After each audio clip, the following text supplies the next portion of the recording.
আসসালামু আলাইকুম রহমতুল্লাহি বারাকাতু। সবাই কেমন আছেন? আশা করি সবাই ভালো আছেন। আলহামদুলিল্লাহ আমিও ভালো আছি আপনাদের দোয়ায়।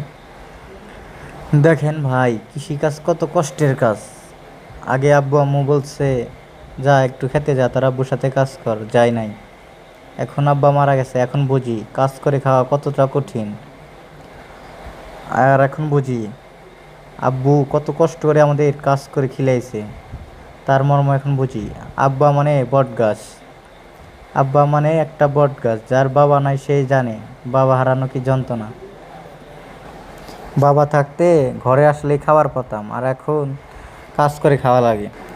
আগে আব্বু কত কষ্ট করে ধান কেটে এনে বেড়ে ভাঙে এনে আমাদের খাওয়াইছে, ঘরে আসলেই গরম ভাত। আর এখন নিজের খেতে যে ধান কাটা লাগে এবং ধান নিয়ে আসলে সে পেটে ভাত জোটে, তাছাড়া ভাত জোটে না।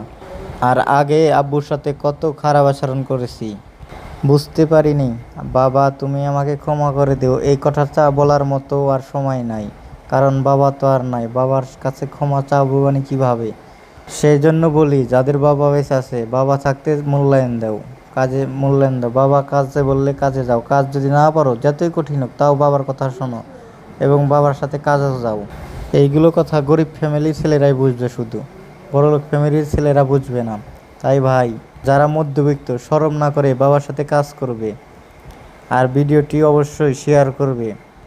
এই ভিডিওটি বানানোর একটাই উদ্দেশ্য, যারা আমার মতো আগে বাবার সাথে কাজ কামে না গেছে তাদের জন্য এই ভিডিওটি করা।